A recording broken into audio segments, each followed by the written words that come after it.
Hi. Hi. My name is Greta Thunberg. I am a climate activist and a part of the Fridays for Future movement.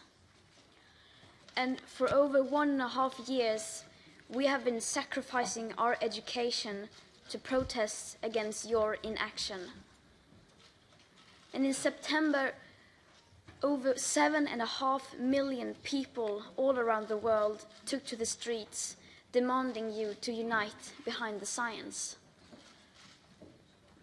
in order to give us a safe future. Then, in November 2019, the European Parliament declared a climate and environment emergency. You said that the EU would lead against the existential threat of the climate crisis. And this was wonderful news. When your children set off the fire alarm, you went outside, took a look and smelled the air. And you stated that, yes, the house is actually burning. This was no false alarm. But then you went back inside, finished your dinner and watched your movie and went to bed without even calling the fire department. I'm sorry, but this makes no sense at all. When your house is on fire, you don't wait a few more years to start putting it out. And yet, this is what the Commission are proposing today.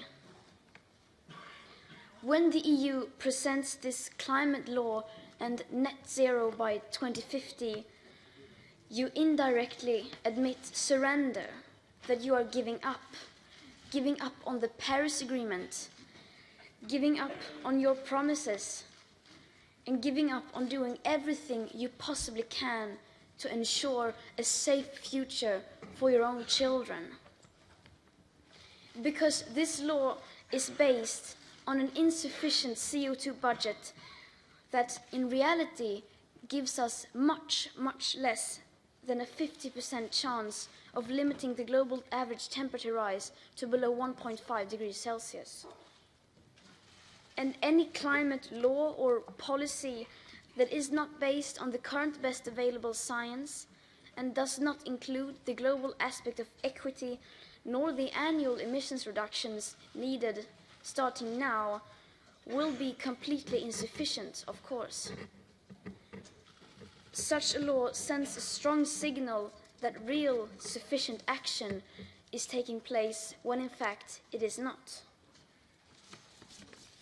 The hard truth is that neither the awareness nor the politics needed are anywhere in sight. We are still in a crisis that has never once been treated as a crisis. We do have a lot of brilliant solutions. We have unprecedented wealth and financial assets. We have a lot of goodwill and countless of people ready to do everything they can to help. What we do not have is awareness, leadership, and above all, time. Our rapidly disappearing carbon budgets are the bottom line that sums up the current best available climate science, no matter how insufficient they may be, as they don't include tipping points, most feedback loops, equity, nor additional warming hidden by air pollution. They are still the most reliable roadmap we have to safeguard the future living conditions for humankind. But the content of these budgets have never been taken into account in today's politics. It has never been communicated in mainstream media, and yet here you are trying to create laws and policies, once again ignoring it. Pretending that your plan or policy disregarding the united science will somehow solve the biggest crisis humanity has ever faced. Pretending that a law that no one has to follow is a law. And pretending that you can be a climate leader and still go on building and subsidizing new fossil fuel infrastructure.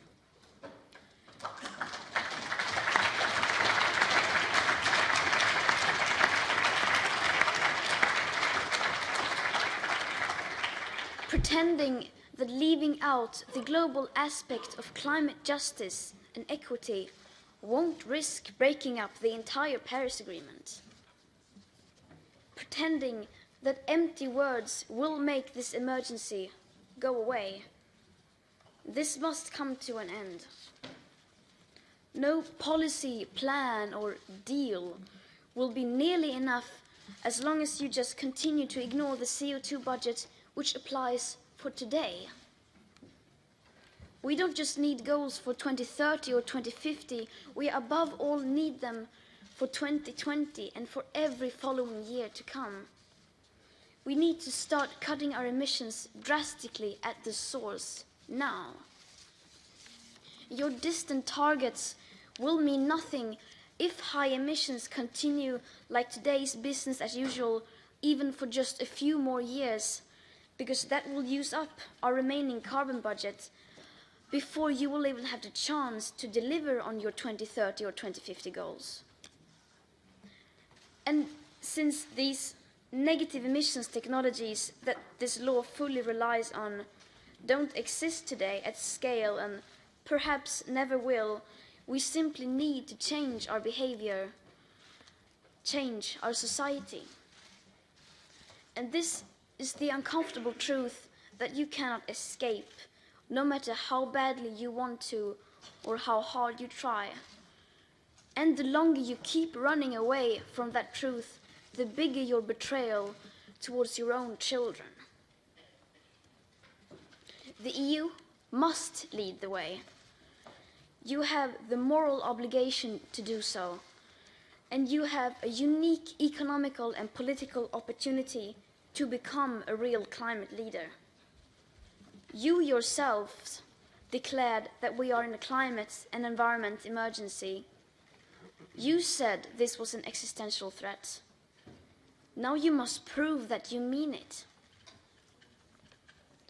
And we will not be satisfied with anything less than a science-based pathway which gives us the best possible chance to safeguard the future living conditions for humanity and life on Earth as we know it. Anything else is surrender.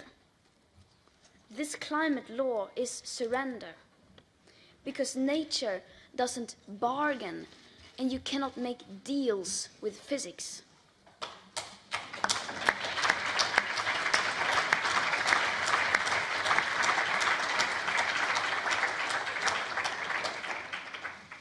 And we will not allow you to surrender on our future. Thank you.